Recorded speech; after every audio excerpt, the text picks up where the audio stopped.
Listo. Saludos, gentes. Buenas noches. Bienvenidos y gracias por estar con nosotros en un nuevo programa.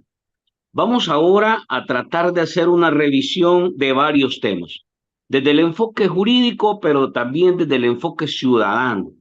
Y para esto, de los temas de coyuntura, por supuesto, los temas que son de interés para usted. Y para esto, entonces, hemos tenido ahora el gusto de poder tener como invitada a la abogada Lucrecia Landaverde. Teníamos ratos de quererla invitar y por varias razones no habíamos tenido el tiempo. Pero ahora sí. Lucrecia, bienvenida. Gracias por hacer el espacio. Hola, buenas noches, Franklin. No, para nada. Gracias a usted por haberme invitado. Verdaderamente me encanta estar con gente tan equilibrada como usted. Ya antes hemos estado juntos y pues me dejó con el deseo de que sigamos conversando de todo esto que acontece en nuestro país, por supuesto.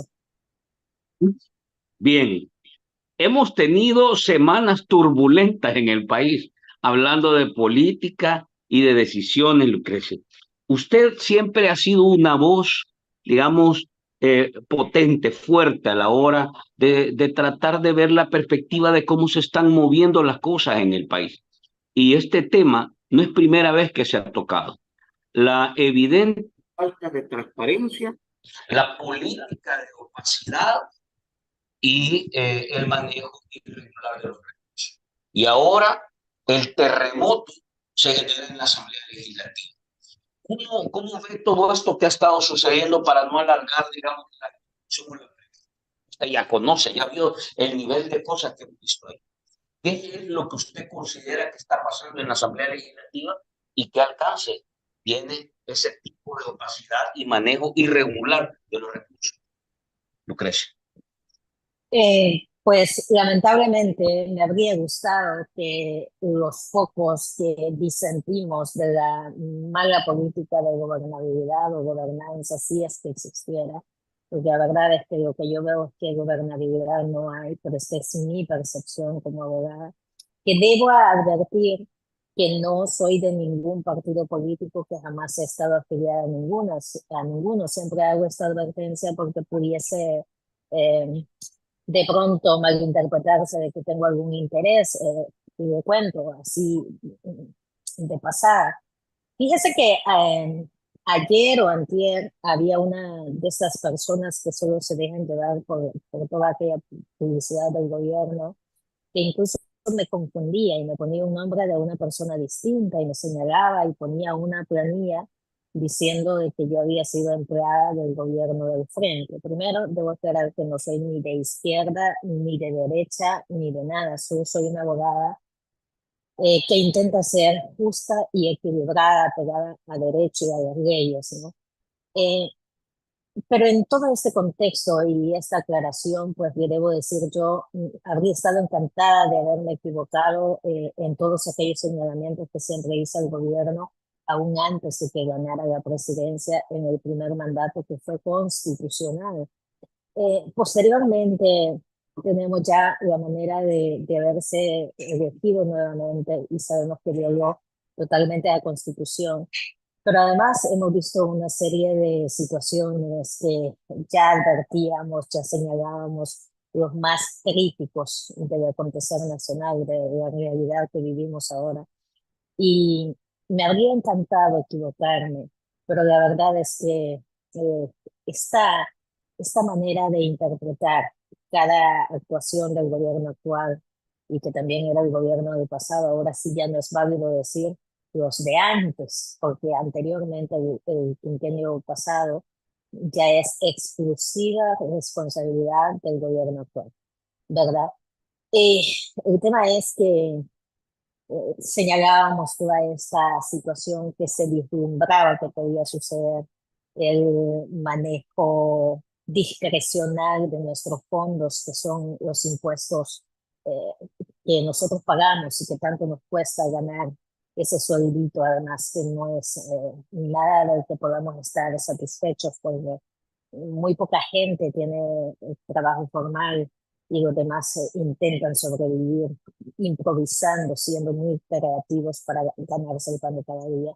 Pero además, fíjese usted en el costo de tantísimas cosas, van los impuestos que tenemos que pagar, y la palabra impuestos significa que se escapa de nuestra voluntad y que nos imponen a que nosotros entreguemos parte de esas pocas ganancias o de esa poca retribución a nuestra fuerza de trabajo, y nos impone por una ley un gobierno a que le demos parte del sudor de nuestra frente, que bien podía ser, fíjese usted, el pan de nuestros hijos, pero se lo damos al gobierno. Y vienen y lo utilizan de esta mala manera, de esta forma tan derrochadora. Y lo más sorprendente de todo es que viene una estrategia para aniquilar a la población de todos los flancos que usted se pueda imaginar.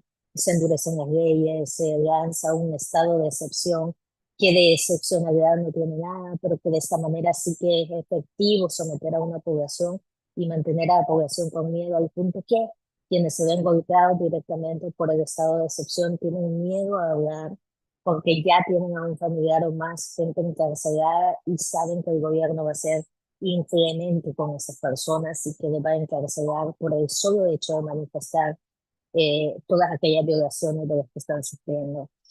Entonces viene un ataque sistémico por todos los flancos a la población más débil, a la más frágil, porque usted no va a ver a la gente pudiente, encarcelada y violentada de todos estos derechos. Hay excepcionalidades, y estas excepcionalidades de gente con cierta condición adquisitiva o económica está privada de libertad, pero aquí tenemos una suerte de venganza política.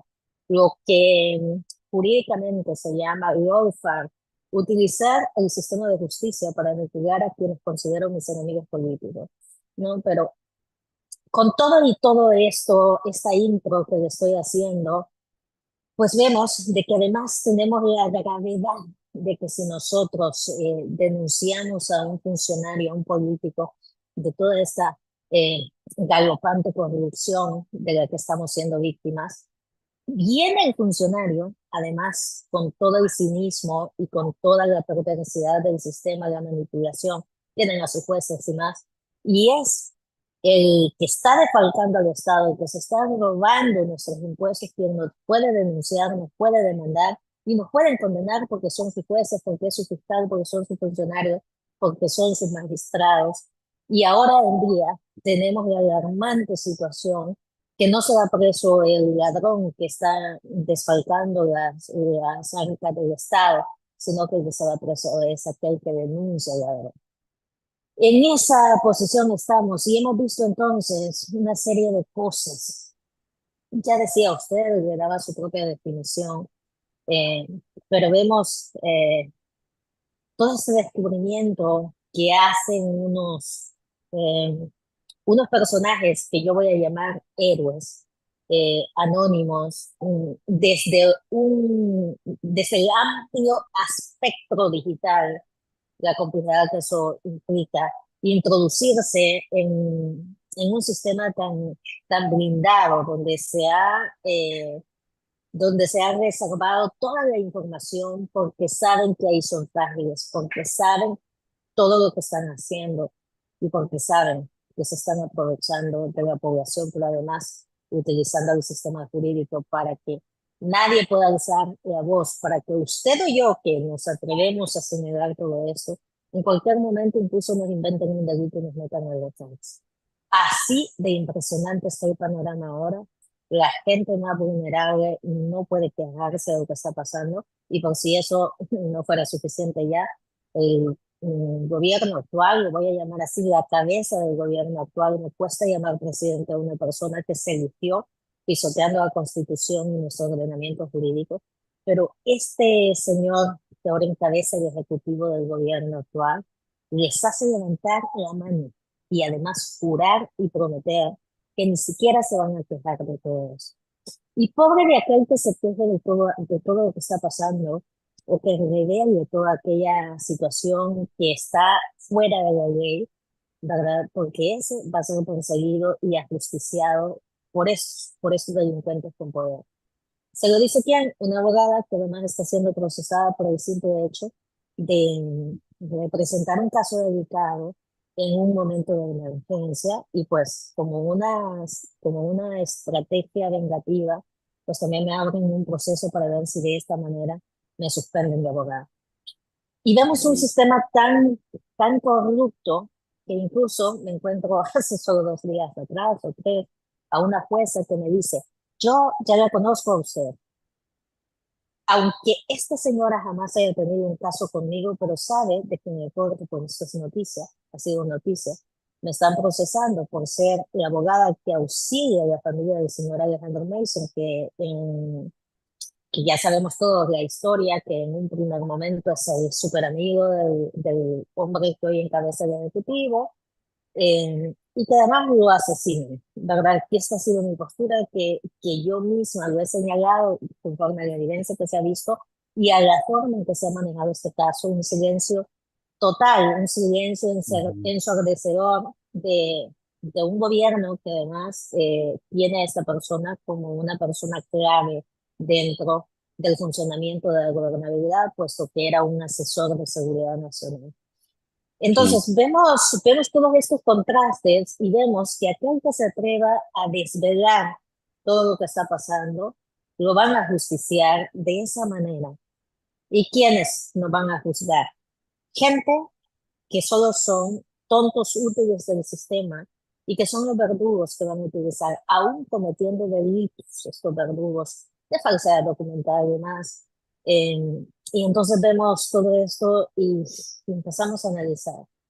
¿Cuál es el objetivo principal? Primero es mantener a una población sometida totalmente, ya no por haber jurado de que no se van a quejar de manera voluntaria, sino que además eh, la tienen sometida con la fuerza punitiva del Estado. Esto significa con la coacción que utiliza el poder punitivo del Estado, que esto es el poder represivo que utiliza el Estado a través de las autoridades manipuladas por él.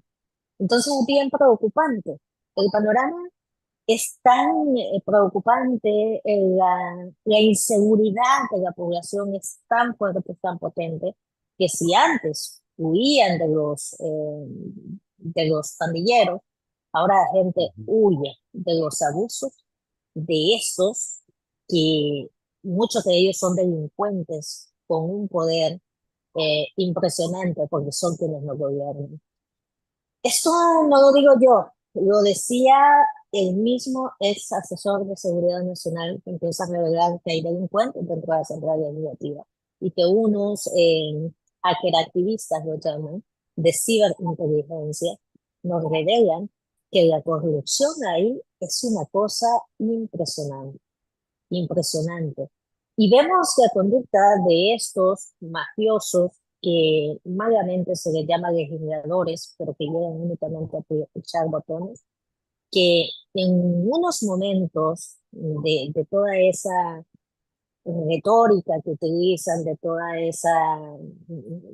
todo ese mensaje articulado para engañar a la población, donde dicen que ganan menos de 14.000 dólares y, y le hacen creer a la población de que ellos ganan una nada. Y vemos a un presidente que da unos, presidente, ¿no? Lo llama la Ujú. gente, pero la verdad a mí me cuesta, y dice que estos mafiosos cuyabotones verdaderamente ganan un poco más de 14.000 dólares. Viene otro que tiene el carácter de presidente de un poder importante del Estado, que sería la Asamblea Legislativa, y dice este señor Ernesto Castro que los diputados tenían asignados 18.000 dólares. Y vienen entonces unos cuestionamientos, ¿quién miente? Y nos encontramos que mienten todos y que la población solo es una masa manipulada que escucha unas promesas que al final nunca terminan de gestarse porque lo único que reciben es represión y más represión al punto que un gran número de la población se encuentra privada de libertad aún sin haber cometido delito alguno. Así de impresionante, así de impotente podemos sentirnos con un Estado que además es un Estado criminal. Esto lo digo yo como abogada penalista. Mm. Eh, eh, Abogada Lucrecia, una pregunta aquí para pasar ya al siguiente tema que me interesa. Pero desde el enfoque jurídico, como viendo la ley, pues, porque la gente solo se queda viendo, el ciudadano. Nosotros solo podemos quedarnos viendo todo lo que está pasando ahí, pero en realidad ahí hay delitos que pueden procesarse o deberían de procesarse en todo eso que hasta hoy hemos logrado ver a partir de estas filtraciones, se podrían o se podrían generar, digamos, procesos en función de esto que estamos viendo, porque se habla de nepotismo, se habla de dobles, triples plazas, se habla de contrataciones a familiares, a parejas, a esposas, entonces, ¿eso constituye delito o simple y sencillamente es opacidad y ahí queda? No, efectivamente son delitos y se llaman delitos de corrupción. Esto no es una simple cosa que pasa. Ay, decía uno de las cuentas que esta gente utiliza para justificar todo este desfalco que están haciendo a discrecionalidad. Yo me fijaba porque tenemos que fijarnos en todos, en esas cuentas bots que crean ellos mismos para justificar el magno robo que nos están haciendo a la población. Empiezan con una Chivo Wallet y un Bitcoin, no sé qué y no sé cuánto, para ganar dinero, para defraudar al Estado. Y bueno, nos enteramos que además estos, yo no sé, no son ni funcionarios porque son unas personas que puchan un botón, que bien se pudiesen presionar todos esos botones con un interruptor y nos evitamos de que les estemos pagando lujos sobre lujos a estos buenos para nada, pues, ¿verdad? Para lo único que son buenos es para venir y vaciar las arcas del Estado y además puchar un botón para que se encarcele a mucha gente. eh, con cero políticas de persecución a la criminalidad, a la delincuencia, porque lo único que se hace es, se decreta un estado de excepción y bajo este decreto se encarcela a mucha gente y se le mantiene privada de libertad.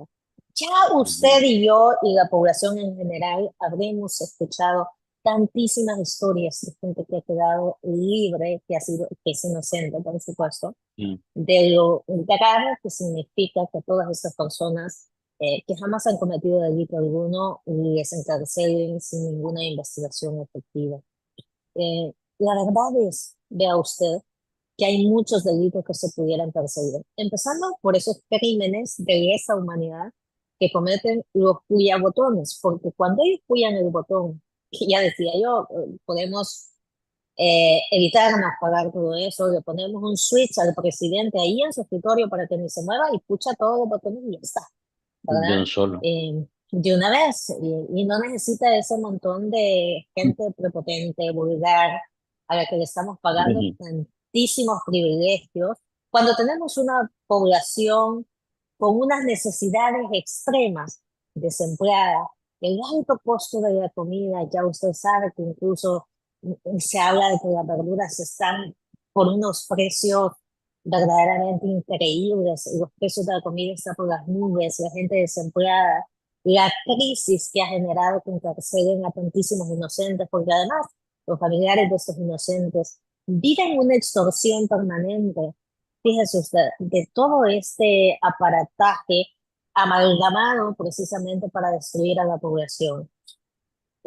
Son víctimas de una extorsión permanente de un director que además les exige que les depositen paquetes a gente incluso que ya está muerta y que los familiares ni saben que estaban muertos, pero les siguen quitando el paquete y hay gente en condiciones donde además de que deposite un paquete, eh, religiosamente lleva ese paquete, pero además han abierto una especie de cuenta que no sabemos ni cómo se maneja para que los Ujú. familiares depositen dinero ahí, sin contar las tantísimas extorsiones ajenas a estas dos que ya mencioné, que viven de parte de toda esa red delincuencial interna que opera centros penales, donde vemos nosotros que a esta gente también, fíjese usted, le suprimen un derecho humano que es el derecho a que los abogados le demos asistencia aun cuando están privados de libertad y podamos tener contacto con nuestros clientes.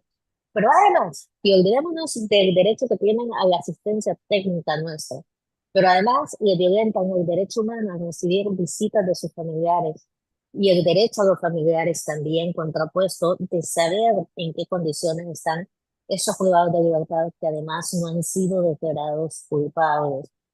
Por tanto, se le viola esto como una estrategia de toda esa amalgama de estrategias que son propias de la delincuencia, ¿verdad? Para que los familiares paguen hasta $1,500 o más por ver solo 5 o 10 minutos a su familiar dentro de casa. Y le hacen creer a las personas que caen en esta extorsión que le están haciendo un favor y que además debe guardar silencio para que no salgan afectados. Lo cierto es que en mis años de vida yo no había visto una cosa tan increíblemente cínica, pero además tan maquiavélica y destructiva como la que estamos viendo, tanto en los 5 años que ya pasaron, más estos 5 que nos enfrentamos, que van a ser durísimos para las familias salvadoreñas y para todos nosotros. Esto que usted está tocando lo hemos empezado a escuchar a partir de una serie de testimonios que hoy refuerzan estas tesis. Esto lo vino señalando desde un inicio cuando se empieza a explorar el caso de Alejandro Mason. Recuerdo que fueron temas que usted puso en la mesa y nuevamente la gente empezó a descalificar, a atacar, a decir que se mentía, que esto, lo otro. Es una estrategia para tratar de desinformar y manipular la percepción pública. Pero ahora Tot- hay informes, Totalmente. hay datos, hay testimonios concretos de víctimas y no solo lo que han planteado, les piden dinero, piden donaciones para que los puedan visitar, hay testimonios de torturas concretas que se han dado. Entonces, ¿en qué condición queda ahora el sistema penitenciario y la gestión en materia de seguridad cuando todo esto ha venido a reventar a este nivel, abogado? Mire, estamos en un nivel de crisis político-jurídico, y lo llamo político-jurídico porque tenemos una crisis política. Lo que tenemos es a un puñado de mafiosos que por encima de la Constitución se quedan en el poder, por encima de nuestras voluntades, manipulando un, una institución como lo es el Tribunal Supremo Electoral. Tienen el Tribunal Supremo Electoral, tienen a la Fiscalía General de la República y tienen además a la Corte Suprema de Justicia. Entonces, prácticamente la población está en, ¿cómo le puedo yo decir? Está en total abandono de protección institucional. La población no tiene una protección jurídica a pesar de que tenemos un sistema judicial y a pesar de que tenemos un amplio marco jurídico que además es potente en materia de derechos humanos, de leyes, pero como tenemos a un puñado de mafiosos administrando justicia, pero también administrándonos en todo el tema de la administración pública, valga la redundancia, Uh -huh. entonces estamos en manos de un puñado de mafiosos que lo que nos garantizan es la cárcel, sin más, incluso si lo denunciamos a ellos. Fíjese usted, yo estaba en una audiencia que contaba hace solo 3 o 4 días, en el juzgado de paz de San José Villanueva, y lo voy a decir de esta manera porque lo que estoy diciendo es tan cierto, que no importa lo que esto desencadene, porque incluso vamos a interponer todas las denuncias posibles en las instancias pertinentes de acuerdo a lo que hemos observado, visto y además sufrido, porque le cuento. Llego yo a este tribunal de paz y la jueza se pone de pie, pierde el control y me dice, yo sé quién es usted. Está acostumbrada, y haciéndome así como le estoy haciendo, está acostumbrada a estar en toda la sala de audiencia y hacer lo que usted quiere. Le digo yo a esta mujer, ¿no? Perdone, señora jueza, ¿cuántas veces hemos estado usted y yo en la audiencia juntos? ¿Cuántas veces? Ninguna. Pero ella sabía que si buscaba alguna excusa que al final no la obtuvo y que la tuvo que crear ella, para procesarme, para certificarme en Corte Suprema de Justicia. Ella sabe que ahí me están procesando por el caso de Alejandro Meiso. Entonces, viene y utiliza esa estrategia de ser una funcionaria temeraria que lo que hace es amenazar, amedrentar para que yo no gane mi caso y además me aparte del caso porque lo que quiere es condenar a costa de lo que sea. Eh, y ella podía condenar, y le cuento, porque a pesar de ser un tribunal de paz, lo que pasa es que estaba conociendo un caso de familia que nada tenía que ver, fíjese usted, y el hecho era por violencia intrafamiliar. Yo defendía a la señora, a la víctima de todo esto, pero que siendo la víctima había sido calumniosamente denunciada porque el fin principal era destruir a la pobre mujer, ¿verdad? Eh, yo le tengo mucho aprecio a ella y viendo lo que estaba pasando, pues no podía sino luchar para demostrar que todo aquello era un artificio.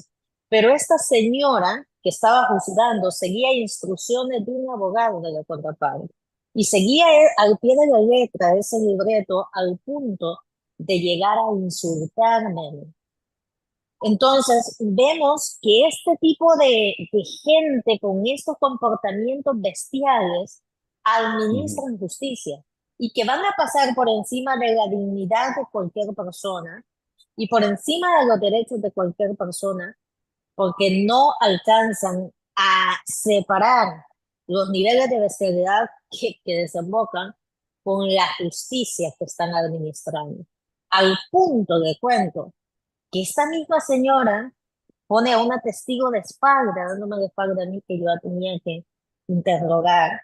Y le digo yo, señora juez, le solicito que se pueda colocar a la testigo en una posición donde todos la podemos observar, porque estaba viendo su espalda, pues. Entonces, y dice, aquí mando yo. Y aquí se hace lo que yo digo, aquí así se hace y aquí mando yo. Esa es una respuesta de una profesional que administra justicia. Claramente no. Pero además vinieron a unos insultos, uno tras otro, y estaba este abogado bastante mafioso, que la única estrategia que llevaba era solamente toser, para entorpecer, toser. Imagínese usted el nivel de profesional, empezaba a toser de una manera que desesperaba y decía objeción por todo. Leía un mismo artículo de estas objeciones y daba un palabrerío en el que él mismo se enredaba, se tropezaba y más. Y la señora jueza decía, ¿al lugar a lo que dice el abogado? ¿Al lugar a todo? Y todo aquello que yo dijera no me permitía ni hablar. Y venían los insultos y venía una torpediación del proceso increíble. Era un boicot total. Y el tema no era que fuera yo la abogada, el tema era que fuese cuando fuese el abogado, la estrategia estaba instalada. Se aprovecharon a que en ese caso fuera yo la abogada y que en este caso, pues, soy la abogada que además eh, ya tiene un caso en contra de sí por el solo hecho de ser la abogada del señor Alejandro Meiso. De hecho, el proceso se fundamenta en una noticia de un 15 de abril del presente año que sale de la prensa gráfica. Y eso es lo que se me imputa, lo que se me acusa, y usted puede buscar la noticia, que no es constitutiva de ninguna infracción de nada. Pero la verdad es que tenemos ese sistema con ese tipo de gente que funcionarios no son. Funcionarios es algo que funciona, pero la verdad es que son verdugos, son gente exclusivamente para linchar al que el gobierno actual considere su enemigo por las razones que sean, Y ¿verdad? ese nivel de intimidación, Lucrecia, es generalizado, digamos, porque aquí hay varias cosas que hemos escuchado. Esta no es primera vez que escuchamos digamos, de una actuación o un intento de intimidación a los abogados defensores, que en muchos de los casos la gente ya no quiere aceptar, digamos, casos de la gente que está acusada, porque francamente temen a eso, ¿verdad? Pero adicional a eso, y aquí le voy a poner dos o tres cosas que han aparecido, entiendo que usted también debe haberlas escuchado. acusaciones de corrupción porque piden sobornos a abogados de la Procuraduría General. Hemos también escuchado abogados que cobran cantidades enormes de dinero ofreciéndoles que tienen contactos para dejar salir libres a la víctima, agarran el dinero y desaparecen. Entonces, este tipo de cosas están pasando y por eso dicen, como hablábamos anteriormente, que a los familiares les piden por lo menos la denuncia concreta que ha dicho Fidel, es que $420 le pedían a sus familiares para entrar ahí. Luego dice que piden el concepto de donaciones. Esto que le comento de los abogados de la Procuraduría pidiendo sobornos, abogados que en realidad dicen que van a dejarlo libre, agarran dinero. Entonces todo eso parece que se ha convertido este esquema del régimen de excepción y la operación del sistema de justicia en un mecanismo de sacar dinero. Básicamente eso es como que se ha venido operando. ¿Cómo lo ve usted que está de alguna manera cerca de toda esta dinámica? Bueno, que la delincuencia es quien está justiciándonos. Cuando vemos a un extorsionista, a alguien que pide sobornos, pues eso es delito, ¿verdad? Eh, entonces, lo que vemos es que hay delincuencia institucionalizada que además tiene que juzgarnos. Imagínense usted a los niveles que hemos llegado, pero eso es verdad. Nosotros veíamos, si usted googlea y busca, esto sucede en todo este contexto de las capturas arbitrarias, donde había una fiscal que cobraba por meter presa a la gente. Esta fiscal tiraba órdenes de captura y cobraba por eso. Entonces, de esta manera hacía dinero, ¿verdad? Hay un fiscal que sale en las noticias que es procesado en todo este contexto del estado de excepción, que además falsificó documentos para conseguir la condena de unas personas inocentes de una isla. Puede usted buscar esas noticias y lo va a poder constatar. Pero así vemos una multiplicidad de situaciones. Fíjese que yo contaba el caso de esta jueza de paz de San José Villanueva y empezó gente a contactarme de manera privada para decirme, a mí me pasó esto con mi casa en la tienda, con mi casa en no sé dónde, y es gente de cierta condición económica. Y me pasó esto y esto y esto. La jueza, dicen ellos, estaba totalmente parcializada del lado aquel, un interés tenía, eso es evidente, y empiezan a contar todas sus historias, ¿verdad? Entonces vemos de que efectivamente lo que tenemos es a un montón de gente cometiendo delitos como un modus operandi para obtener dinero. Y cabe la pregunta, ¿verdaderamente se está combatiendo a la delincuencia o los delincuentes nos están combatiendo a nosotros, a quienes decimos de que existe la delincuencia? Lo cierto es que mientras la población siga adormecida con esta publicidad y esta propaganda tan instalada, también instalada, está tan, pero tan bien instalada, que incluso le pagamos nosotros a gente que viene de afuera y vemos a un fulano que sale hasta con una pistola diciendo que por terapia hay que matar.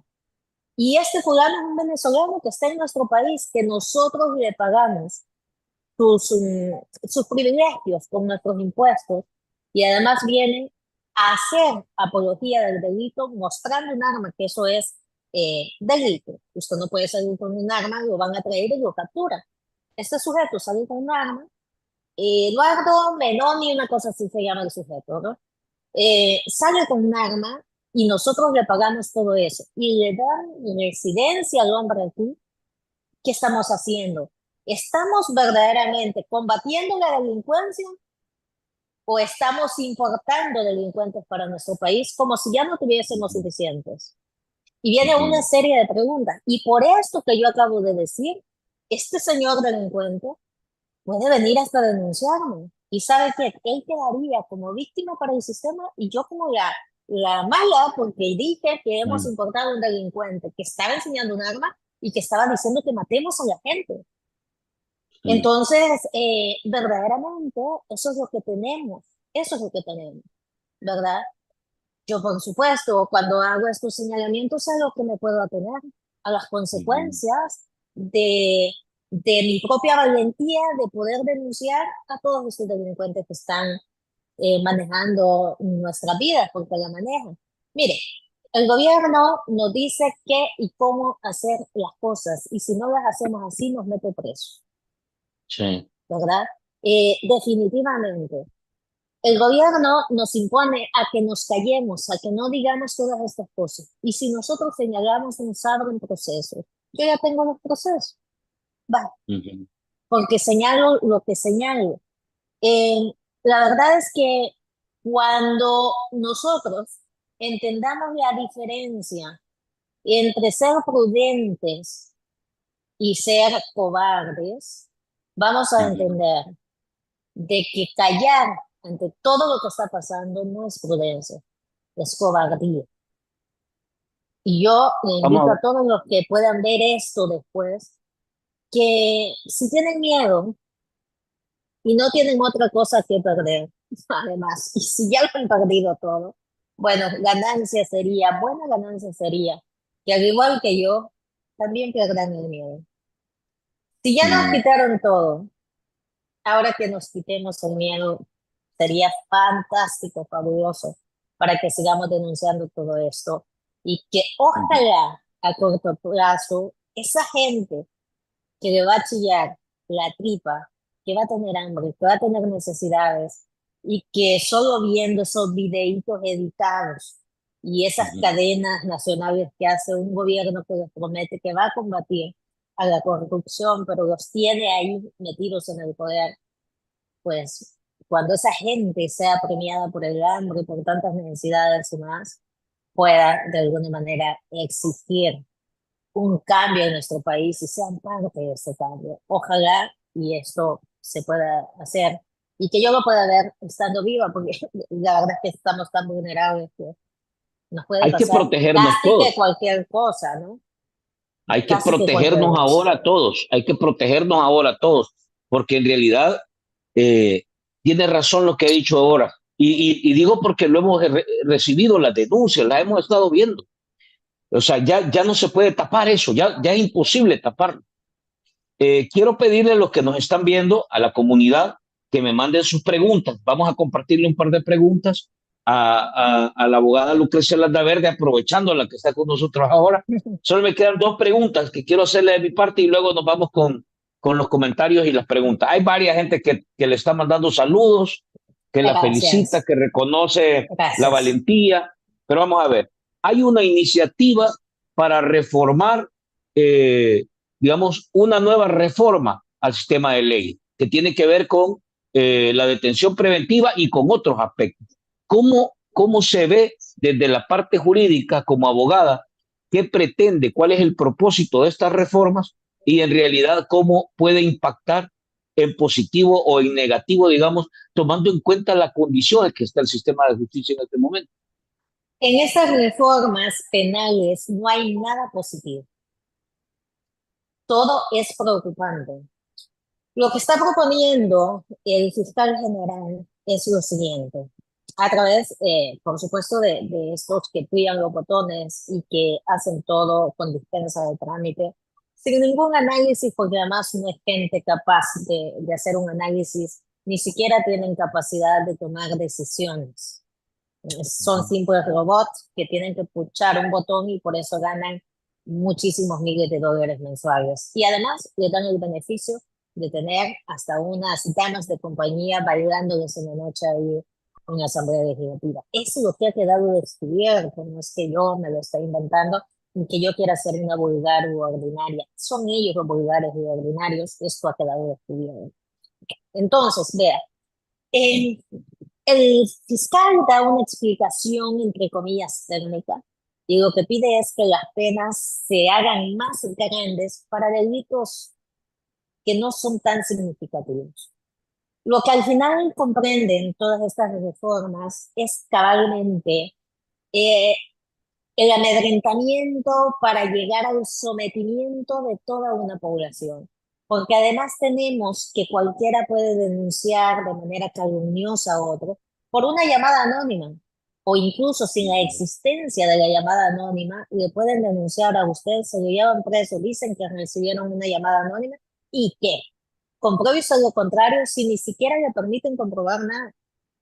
Le violan todo el debido proceso. Y si le inventan una de estas cosas a usted que no son precisas, que son ambiguas, como por ejemplo piden de que se castigue a personas que llevan objetos, cualquier cosa, ¿no?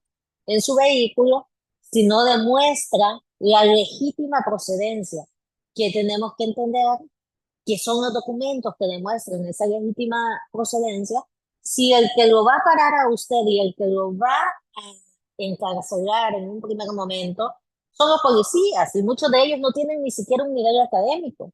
Entonces queda a la discrecionalidad del policía con baja escolaridad de pensar que lo que usted está haciendo es delito. Y hemos llegado a un punto donde los mismos policías dicen lo siguiente, los he escuchado decir estas cosas.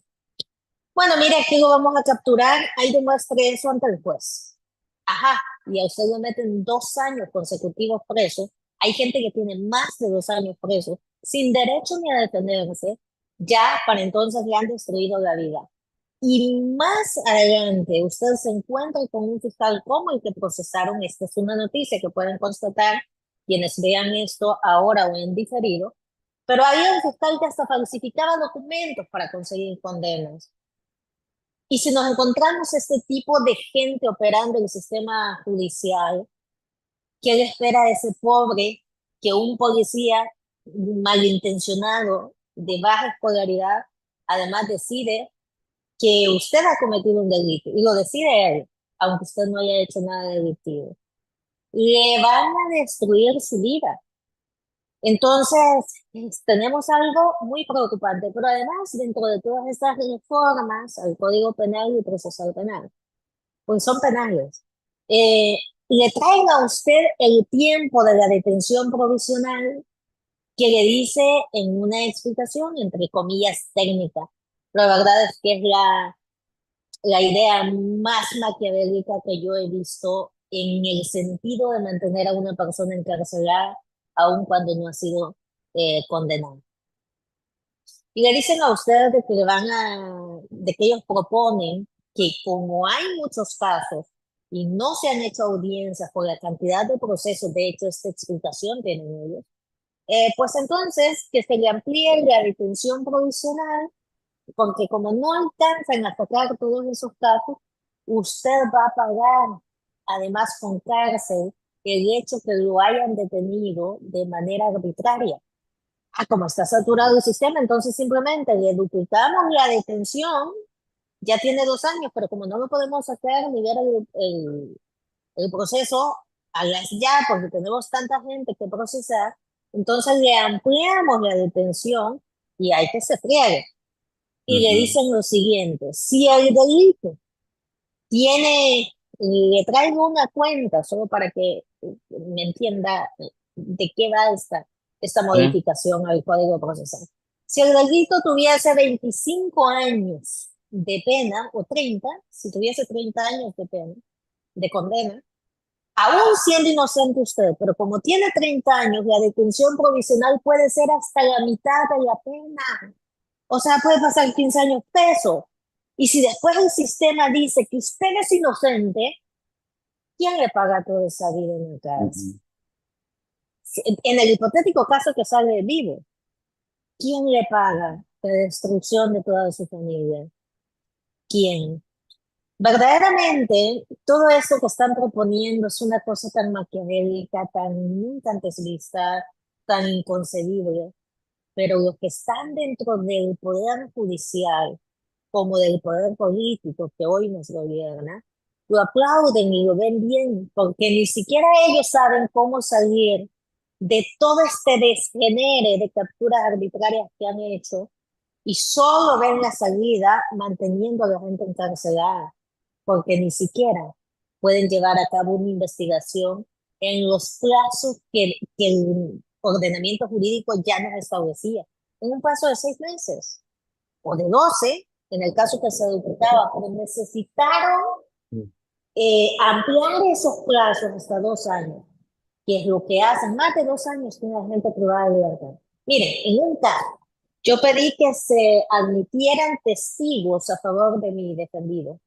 Yo llegué cuando el caso ya había empezado. Declararon sin lugar mi petición de que se admitan testigos porque el plazo de la instrucción ya había terminado, contestó el juez. Y entonces, si el plazo de la instrucción terminó, ¿cómo es que sigue preso y no le hacen audiencia? Si el plazo terminó, ¿en qué plazo estamos? ¿Acaso ya tiene una sentencia para que esté preso? Lo cierto es que no. Estas cosas así de preocupantes que están pasando.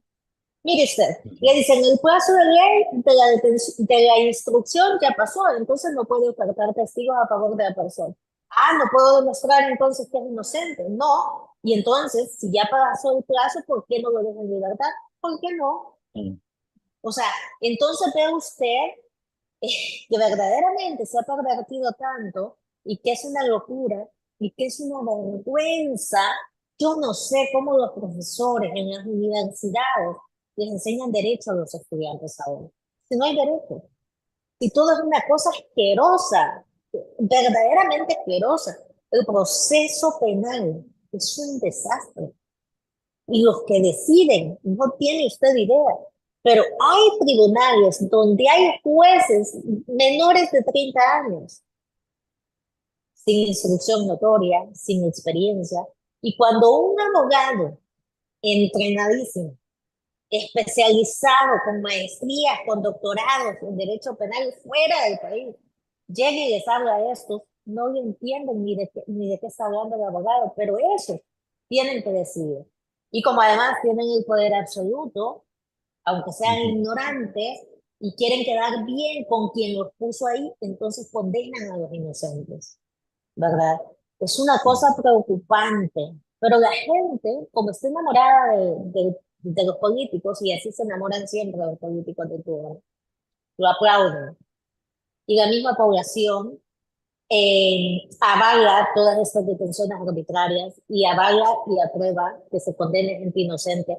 Y aunque no sepan quiénes son los que están pagando estas privaciones de libertad de manera arbitraria, lo señalan como si todos fueran delincuentes.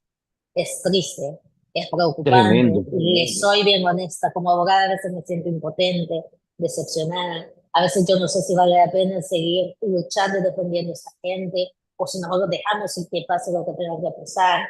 O sea, es un cóctel de emociones y deben ustedes saber que todos los que yo defiendo, que son muchísimas personas, estamos luchando, apostándonos todo para ver si un día vuelven a casa con vida y que sus familiares los puedan abrazar y los puedan tener ahí con ellos, porque está muriendo muchísima gente y a veces nos dejan libres cuando ya la persona está a punto de morir. Para que no le caiga esa responsabilidad al Estado, porque además los más valientes hemos tenido el coraje de llevar estos casos al ámbito internacional. Su servidora es una de estos. Qué tremendo, la verdad es que, y preocupa. Voy a leerle algunos comentarios para ir cerrando, porque ya por el tiempo que habíamos quedado más o menos 45 minutos. Dice Edenilson, mucho gusto. Eh, dice, eh, buenas noches, Franklin y licenciada Landaverde, un abrazo. Saludos desde Las Vegas. Parece que algo del sonido estaba fallando. Bueno, estamos terminando ya. Gracias por tener como invitada a la licenciada Landaverde, un abrazo. Este, fíjese alguien aquí, a mí me deberían de contratar como asesor y yo les enseño por lo menos a leer y escribir porque ni eso sabe nuestro honorable legislador. Hace 21 días estuve en El Salvador y wow, todo está más caro que aquí en Las Vegas, desde la comida hasta la gasolina. No sé cómo hacen los salvadoreños. Estamos desnudos ante las leyes. Bendiciones, licenciada. Usted es una mujer admirable, increíble todo lo que estamos pasando. Todavía nos cuesta creerlo. Sinceramente, me siento mucho, siento mucho la muerte del señor Alejandro Mason y pobre madre, dice. Elba Mejía, buenas noches, Franklin. Saludos a la abogada Lucía Verde. Dios la bendiga, dice. Mujer valiente y honesta, digno ejemplo de todas las salvadoreñas que se respetan. Bendiciones, licenciada. La verdad es que a las mujeres en realidad la gente les está reconociendo el papel que están haciendo ahora las mujeres. Nos están ganando, nos están ganando. Eh, La Dios la verdad es que bendiga, licenciada, por me ayudar a siento los muy pobres. orgullosa, me siento muy Eh, orgullosa de quiero algunas que están terminarle, quiero plantándole terminarle, cara. quiero terminarle de leer los últimos. Ya solo me faltan unos dos. No es, vamos a ver, este, es posible que en un futuro se forme un jurado internacional penal para juzgar a este gobierno, empezando por lo que ya hablamos, ¿verdad? Saludos desde Australia, Rogelio Mesa. Y bueno, y finalmente agregar específicamente en el caso suyo, Lucrecia, que por tratar de exponer la realidad y por tratar de defender un caso que ha sido dramático en el país, que es el de Alejandro Mason y su familia, ¿a qué se ha expuesto? ¿Cuál es la condición como profesional, como abogada y como mujer en la que se encuentra en este país? Porque hay ya procesos en su contra y estos son producto de eso. Tú, para cerrar, tal vez nos hace una reflexión final tomando en cuenta los comentarios y este tema para poder tener un poco la perspectiva de lo que se enfrenta la mujer aquí en el país. Todo aquel o toda aquella que decida poner el dedo donde la población le duele, va a ser un enemigo para el sistema, para el gobierno, porque el gobierno no se va a permitir que quienes intentamos generar conciencia, con evidencia, con los hechos, lo hagamos, porque eso daña la imagen del gobierno que quiere mantener a una población adormecida como lo ha hecho hasta hoy el gobierno actual. Entonces, en mi caso particular, bueno, he recibido amenazas a muerte, eh, y han recibido amenazas de una mujer, fíjense usted, que por lo menos en la cuenta de estas cuentas que tienen miles de seguidores en X, incluso hablaba y amenazaba a mi hijo, un niño de solo 11 años. Es increíble, pero este tipo de agresión, este tipo de violencia vivimos, pueden atentar contra nuestras vidas porque tienen un montón de fanáticos. Usted se mete a YouTube y encuentra un montón de hombres vulgarísimos atacándome por el hecho de ser la abogada que soy. Como hay gente que no puede atacar ideas, que no puede atacar con intelecto, entonces ataca a la persona directamente. En mi caso personal, eh, me atacan por el hecho de que no les gusta, por ejemplo, de cómo hablo. Entonces, me atacan a mí, pero no están atacando intelectualmente lo que yo estoy diciendo, sino que se van contra la persona, porque son una suerte de bestias que lo único que traen es violencia, pero jamás traen un planteamiento, un razonamiento que nos haga de alguna manera reflexionar sobre lo que está pasando y llegar a un consenso o tener hasta un diálogo. No hay eso, lo que hay es violencia deliberada. Y esa violencia se ha manifestado en ataques, en persecuciones del gobierno hacia mí, pero además en una persecución judicial.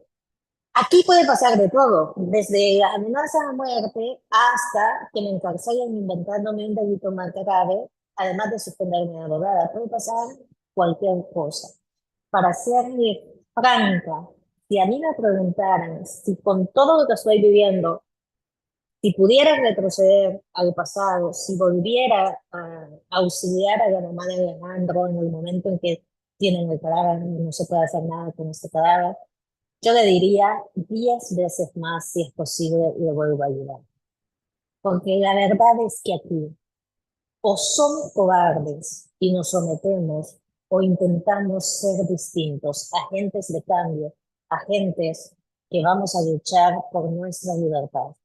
Y yo, mientras respire, mientras tenga conciencia y mientras la vida me lo permita, voy a luchar siempre por mi libertad y por todas las libertades de todos los salvadoreños, pero sobre todo porque se le garanticen sus derechos humanos cuando menos, porque el debido proceso y sus derechos procesales les han sido aniquilados y seguimos luchando contra todo eso.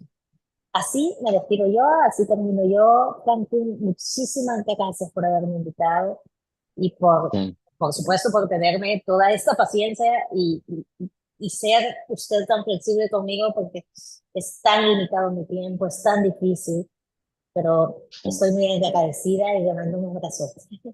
Cuídese. No, gracias, gracias Lucrecia. De verdad que hay que darle seguimiento a estos temas, porque estos son en realidad la punta del iceberg. Imagínese lo que está pasando. Si le pasa a usted, una abogada, una profesional que tiene espacio para poder hacer denuncias a nivel público, mediático, que tiene espacio a un micrófono, que conoce la ley, etcétera. Imagínense lo que le está pasando a una señora que vive en el cantón, allá en la parte más lejana de Morazán o de Chalatenango.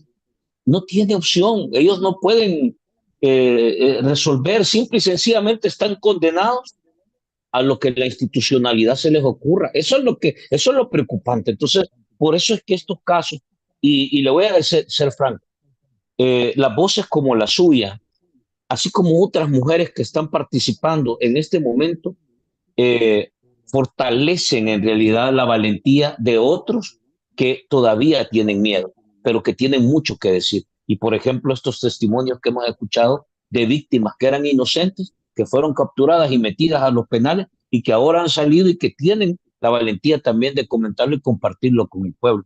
Yo creo que eso es fundamental en este momento que está transitando el país. Le agradezco, Lucrecia, de verdad, de corazón, y en nombre de la comunidad también, que nos ha acompañado en este programa y que nos va a acompañar más adelante porque el programa lo ven ya después en diferido. Quedamos hasta acá. Abrazos, bendiciones, que primero Dios no le pase nada, hay que andar con cuidadito, pero de todas maneras hay que seguir dando la lucha, ¿verdad? Abrazos. Gracias, buenas noches, cuídese. Saludos a todos sus seguidores y a quienes vean esto. Y bueno, nos vemos la próxima vez que usted me invite. Hasta pronto. Excelente. Adiós, Lucrecia. Bueno, gente, nos quedamos hasta acá. Miren, ¿por qué es importante escuchar todas las voces? Hay disculpas por el audio, la verdad es que no me había dado cuenta. Parece que teníamos una dificultad ahí en el audio, pero bueno, ya estamos. De todas maneras, este, cerrando. Hemos revisado ahora, en realidad, tres, cuatro temas que son relevantes. Un poco la opinión de lo que se está viendo en la Asamblea Legislativa. Le voy a tratar de hacer un resumen porque algunos se conectaron después.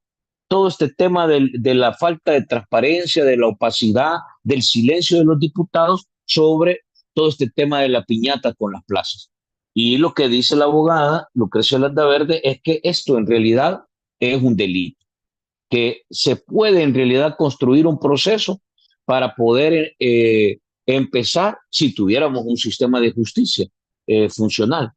Pero ahí hay nepotismo, hay en realidad triples, dobles cargos, o sea, hay una serie de situaciones que pueden procesarse.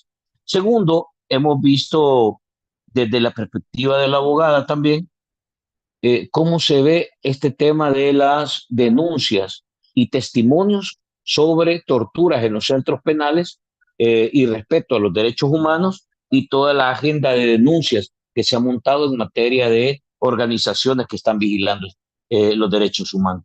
Y aquí, digamos, lo importante es que se revelan que el sistema penitenciario y parte de todo el sistema de justicia, es lo que dice la abogada, se está convirtiendo en un negocio oscuro para poder sacar plata de toda esta operación que se maneja a través de penales, procuradores, jueces, etcétera.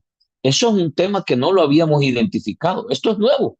Prácticamente esto ha empezado a aparecer con cuando vamos uniendo denuncias de, de víctimas inocentes que habían estado presas, cuando se escucha las denuncias que se han puesto en la fiscalía por acusaciones a los abogados de la Procuraduría General, informes de organizaciones que velan por los derechos humanos y ahora abogados que nos dicen ahí hay movimiento de dinero de manera irregular. O sea, todo esto en realidad suena raro. Luego vimos el tema de las reformas que se están planteando en el sistema penal.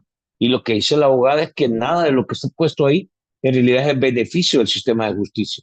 Más bien es una agenda para provocar temor, para atemorizar eh, y para tratar de intimidar. O sea que esto también puede utilizarse como un esquema de régimen de excepción 2.0, para que si usted tiene alguna crítica, si usted quiere señalar algo, si usted quiere en realidad lo que está pasando ahora en la Asamblea Legislativa, si queremos hacer una crítica al respecto de algo, que es correcto hacer esa crítica, puede ser que esta nueva reforma atente contra eso. Eso es un poco lo que nos dejó en la mesa la abogada. Y finalmente hablamos de su condición como profesional, como abogada. Hay varios procesos que se han abierto en su contra y todo por venir señalando este tipo de situaciones que hoy ya no, gracias a Dios, ya no son solo un par de mujeres valientes las que lo señalan, ya es mucha más gente. Y por eso es importante trabajar en función de esto, desenmascarar la desinformación y la manipulación. Y necesitamos seguir demandando que se desmonte la reserva de información. Todos estos temas, todo lo que se maneja por debajo, se traduce en esto que de alguna manera ahora hemos compartido con la abogada Lucrecia Landarrea. Gentes, vamos a quedarnos hasta acá. Ahora fue más bien un barcito FM de informarnos, de aprender un poco de qué es lo que se está moviendo en el plano jurídico. Y con una voz, con una mujer, digamos, que ha demostrado valentía, que se para bien, que nombra y llama las cosas por el nombre correcto y como debe de ser, pero que además se ha mantenido en el país y ella lo dice, ha recibido todo tipo de amenazas, su familia ha recibido todo tipo de amenazas. Pero ojo con esto, yo lo que le decía al final a ella, ustedes lo han escuchado y lo han visto. Y yo me imagino que también ustedes de manera directa y personal han tenido esa experiencia. Hay gente en la zona rural, en los cantones, en una comunidad que no tiene la capacidad, el talento, digamos, su nivel profesional, la cobertura, los recursos para defenderse ante todas estas cosas que están pasando.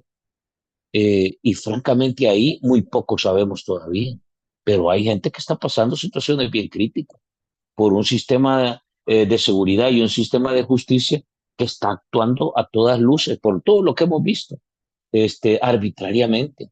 Entonces, estas reformas de alguna manera buscan normalizar la arbitrariedad y generar también, incrementar los niveles de amenaza, de intimidación y de temor. Y me parece que voces como la de Lucrecia también fortalecen el ánimo de aquellos que de alguna manera están sufriendo y prefieren sufrir en silencio. Por lo menos con esto les dejamos la puerta abierta para que nos busquen, nos avisen, nos contacten, para buscar la manera de cómo poder apoyarlos, de cómo echarles la mano, ponerles el hombro, así como lo han venido haciendo otras instituciones, como Socorro Jurídico, los abogados Movir, etcétera. Hay que actuar y hay que movernos en conjunto, como equipo, como colectivo, porque de esa manera es que nos protegemos. Nos quedamos hasta acá. En realidad hemos tratado de hacer un resumen. La situación no pinta bien. Por donde lo veamos, hay situaciones que no cuadran, delicadas, pero bueno, hay que hacerle frente. Hay que hacerle frente. Hay que pararnos bien. Eh, Dos cosas. No dejemos no quitemos el dedo de la llaga en este tema que se ha destapado de la piñata legislativa, con todo este tema de las plazas, los $14,500, la filtración que ha hecho este grupo de hackers. Les digo que no quitemos el dedo de la llaga porque ahí hay más información. Ya en la próxima semana vamos a empezar a revelar otros niveles de detalle, otros niveles de información sobre esto, pero hay que seguirlo denunciando. No hay que parar, no hay que pausar ese tema. Eh, hay algunas declaraciones que las vamos a ver mañana en el programa de las virales, porque resulta que algunos diputados de Nuevas Ideas ya empezaron a confesar que sí recibían $14,000, que sí estaban usando el 100%, los $14,000. Ya van a ver mañana, ya van a ver cómo empieza a despejarse y esto empieza a generar más contradicciones. Y luego eh, hay que empezar a señalar y a exigir al que tiene que dar respuesta. Y aquí es el presidente de la Asamblea y al jefe del grupo parlamentario de Nuevas Ideas. Esas dos personas están obligadas a responderle al país, a ponerse enfrente de los periodistas, a responder todas las preguntas que, digamos, la población, nosotros le hagamos. ¿Por qué? Porque ese dinero que han usado ellos para contratar amigas, amigos, maquillistas, peluqueros, familiares, esposas, hermanos, hijos, etcétera, es dinero público del que pagamos usted y yo, son de nuestros impuestos. Entonces tenemos derecho a exigirles. Entonces, no hay que quitar el dedo de la llaga en este tema, no hay que quitar el dedo de la llaga, manténgalo usted. Y contenido que ya saben, busquen las cuentas, hay que compartir ese contenido en las distintas plataformas. Este tema hasta que en realidad se revele totalmente qué es lo que ha estado pasando.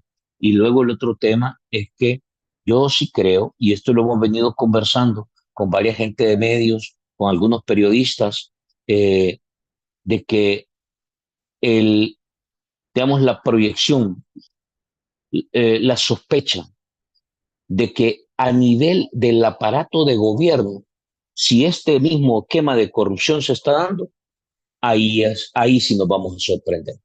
Porque recuérdense ustedes, el presupuesto de la Asamblea Legislativa es una pieza mínima, que anda rondando el 3% del presupuesto nacional.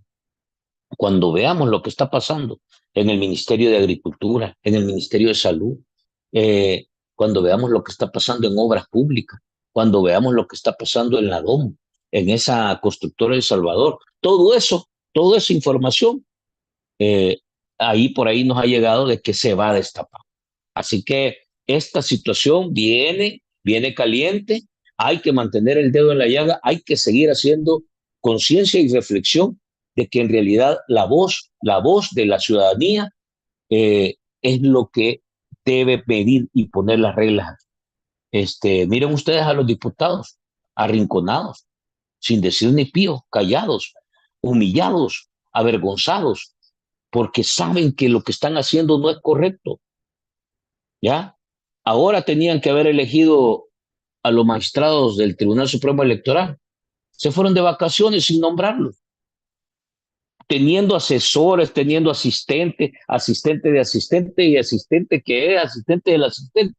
Y tienen asesor del asesor que asesora al asesor del asesor. Y teniendo todo eso, no pudieron resolver una cosa que llevan ya aproximadamente mes y medio trabajando. Se fueron de vacaciones ya y no nombraron. O sea, ahorita el Tribunal Supremo Electoral quedó acéfalo, porque los otros magistrados, los magistrados que en realidad hay que nombrarlos así, como la peor experiencia en materia electoral que hemos tenido en el país en los últimos años, después de la firma de los acuerdos de paz. No les ocurre papeletas planchadas, se van sin haber entregado la auditoría sobre el voto en el exterior, la auditoría sobre el voto nacional, no la conocimos al detalle. O sea, en realidad este es un ciclo oscuro, oscuro, opaco del ejercicio del tribunal. Pero hoy estos diputados que han estado más preocupados para ver cómo siguen mintiéndole a la gente, hoy se fueron de vacaciones sin resolver el tema del Tribunal Supremo Electoral. Esos son los diputados que usted tiene ahí. Por eso es que no hay que dejar de quitar el dedo en la llave. Gente, nos quedamos hasta acá. Eh, Mañana vamos a seguir en los temas, siempre vamos a tener alguna actualización. Pero hoy, por el momento, nos quedamos hasta acá. Una buena plática con la abogada Lucrecia Landaverde. Eh, si no, yo voy a tratar de mejorar el audio y la voy a volver a subir, porque sí, voy a revisar. Aquí la escuchaba bien yo, pero probablemente ahí ustedes no la podían escuchar bien, así que la voy a descargar Voy a mejorar el audio y la voy a volver a subir sin eliminar eso. Pero bueno, todo para tratar de que ustedes se mantengan 10 con este espacio que tenemos. Abrazos y nos vemos a la próxima. Buenas noches.